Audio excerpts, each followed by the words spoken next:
নমস্কাৰ আপোনালোক সকলোকে পুনৰবাৰ আপুন নিউজৰ অন্য এটা ভিডিঅ'লৈ স্বাগতম জনাইছো।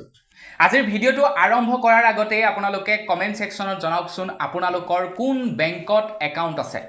Punjab national, HDFC, SBI, Axis, ICICI, Assam Gramin Vikash bank, UCO bank, ইন্দুচাইন বেংক, ইণ্ডিয়ান বেংক, কি বেংকত আপোনালোকৰ একাউণ্ট আছে কমেন্ট সেকশনত জনাওক। আপোনাৰ যি বেংকতে একাউণ্ট নাথাকক কিয় ৰিজাৰ্ভ বেংকৰ ফালৰ পৰা আমাৰ ভাৰতবৰ্ষৰ প্ৰত্যেকটো বেংকৰ কাৰণে ঘোষণা কৰি দিছে যে এতিয়াৰে পৰা বেংকসমূহে টেলিকমিউনিকেশ্যন ডিপাৰ্টমেণ্টৰ FRI পদ্ধতি ব্যৱহাৰ কৰিব লাগিব। যাৰ ফলত নেকি বেংক একাউণ্ট যিসকলে ব্যৱহাৰ কৰে তেওঁলোকে নিজৰ ধন হেৰুৱাব নালাগে। যি নেকি বেংক জালিয়াতি হয়, যি নেকি স্কেম হয়, সেই স্কেমৰ পৰা আপোনালোকে ৰক্ষা পৰিব এই FRI পদ্ধতিৰ জৰিয়তে।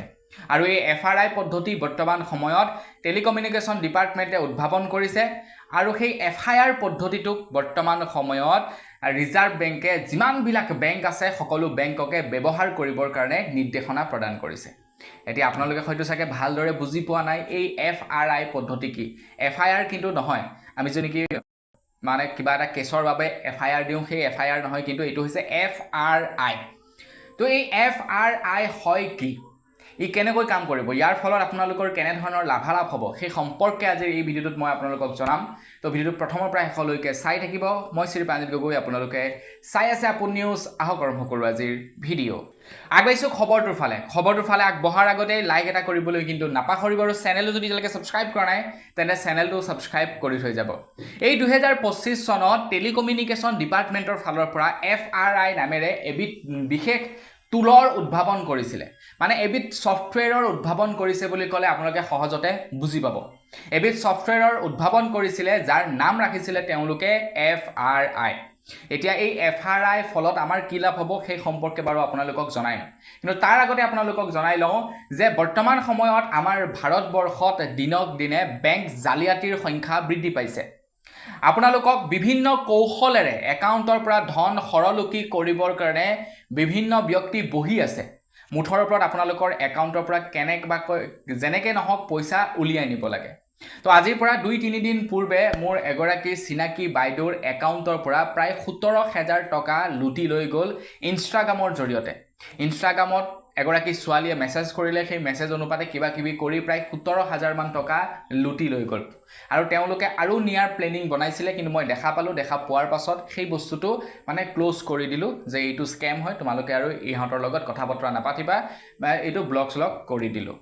এতিয়া এনেকুৱা ধৰণৰ ঘটনাবিলাক আপোনালোকলৈও হ'ব পাৰে। তাৰ পূৰ্বে এটা খবৰ ওলাইছিলে যে এজন যুৱকলৈ ৰাতি 12 মান বজাত ফোন আহিছিলে। যুৱকজনলৈ ফোন কৰিছে এগৰাকী ছোৱালীয়ে কান্দি যে দাদা, মই ভুলবশতঃ আপোনাৰ একাউণ্টত 300 টকা এটা পঠাই দিলোঁ, প্লিজ আপুনি পইচাটো ৰিটাৰ্ণ কৰি দিয়ক। যুৱকজনে যেতিয়া নেকি তেখেতৰ ফোন পে'টো খুলি চাইছে, দেখিছে হয় তেখেতৰ একাউণ্টত 300 টকা আহিছে। তাৰপৰা যুৱকজনে সেই 300 টকাটো সেই একেটা একাউণ্টতে পঠিয়াই দিলে। যুৱকজনে যেতিয়া নেকি ৰাতিপুৱা শুই উঠিছে তেখেতৰ একাউণ্টৰ পৰা 1 লাখ টকা নাইকিয়া হৈ গৈছে।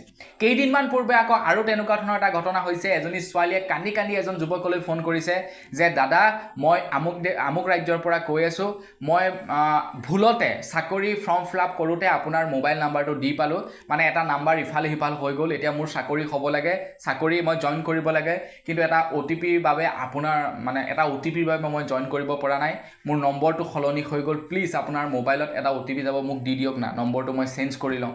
এনেধৰণৰ কান্দি কোনোবা ছোৱালীয়ে ফোন কৰিলে। তাৰপিছত ল'ৰাজনে নাম্বাৰটো দি দিলে। ল'ৰাজনে ভাবিলে হয় চাগে ভুলবশতে মোৰ নাম্বাৰটো দি পালে, তো দি দিওঁ OTPটো দি দিলে। তাৰপিছত ছেটআপ ইণ্ডিয়া লিমিটেড কি হৈ গ'ল, আপোনাৰ ল'ৰাজনৰ একাউণ্টৰ পৰা পইচাবিলাক ওলাই লৈ গ'ল। মানে বিভিন্ন কৌশলেৰে তেওঁলোকে আপোনালোকৰ একাউণ্ট সৰলকি কৰিব পাৰে। আপোনালোকে হয়তো ভাবিব পাৰে যে মোৰ একাউণ্টত পইচাই নাথাকে, সিহঁতে কি নিব, কিন্তু কেতিয়াবাতো আপোনাৰ একাউণ্টত পইচা সোমাব, কেতিয়াবাতো আপোনালোকে চাকৰি বাকৰি কৰিব, তেতিয়া আপোনাৰ একাউণ্টৰ পৰা সিহঁতে পইচা কাটি লৈ গুচি যাব। তো সেইবাবে সাৱধান হওক। এতিয়া যি নেকি FRI ছফ্টৱেৰ ওলাইছে, এই FRI ছফ্টৱেৰে কি কৰিব, আপুনি যেতিয়াই নেকি কোনোবা এজন ব্যক্তিক পইচা ট্ৰান্সফাৰ কৰিবলৈ ল'ব, তেতিয়া সেই FRI পদ্ধতিটোৱে দেখাই দিব যে এই মানুহজন স্কেমাৰ হয়, পূৰ্বেও বহুত মানুহৰ লগত স্কেম কৰিছে, তুমি পইচা পঠাব নালাগে। যেনেকৈ নেকি আমি কোনো এজন ব্যক্তিক কল কৰিবৰ সময়ত ব্যক্তিজনৰ প্ৰফাইলটো দেখা পাওঁ যে ব্যক্তিজনক আমুকজন ব্যক্তিয়ে ৰিপৰ্ট কৰি থৈছে এইটো স্পেম নাম্বাৰ হয় আমাৰলৈ কল অহাৰ লগে লগে ৰেড কালাৰত কলটো আহে স্পেমাৰ নাম্বাৰবিলাক তো সেই বস্তুটো আপোনালোকে জানে যিসকলে ট্ৰু কলাৰ ব্যৱহাৰ কৰি আছে তেওঁলোকে হয়তো জানে যে যিবিলাক নেকি জেনুইন নাম্বাৰ সেইবিলাক গ্ৰীণ কালাৰত ফোন আহে আৰু যিবিলাক নেকি আপোনাৰ সেয়া স্পেমাৰ হয় সেইবিলাকৰ নাম্বাৰবিলাক ৰেড কালাৰত আমাৰলৈ ফোন আহে আপুনি যদি ট্ৰু কলাৰ ব্যৱহাৰ কৰে নিশ্চয় চাগে জানে ঠিক তেনেকৈ এতিয়াৰে পৰা এই FRI পদ্ধতিয়ে আপুনি বেংকৰ পৰা পইচা ট্ৰান্সফাৰ কৰিবলৈ লওঁতে আপোনালোকক ইণ্ডিকেট কৰি দিব যে এইজন হৈছে এজন স্কেমাৰ ইয়াৰ পূৰ্বেও বহু মানুহৰ সৈতে স্কেম কৰিছে গতিকে তুমি এই মানুহজনলৈ পইচা নপঠাবা এতিয়া আমি ফোন কৰিলে গম পাম যে এইজন স্কেমাৰ হয় কিবা হয় কিন্তু বেংকৰ একাউণ্টত পইচা পঠাওঁতেতো আমি গম নাপাম যে স্কেমাৰে হয় নে কি হয় তো আমি এতিয়াৰে পৰা বেংকৰ একাউণ্টত পইচা পঠাওঁতেও গম পাম যে এইজন স্কেমাৰ হয় স্কেমাৰৰ একাউণ্টত আপুনি পইচা নপঠাব বুলি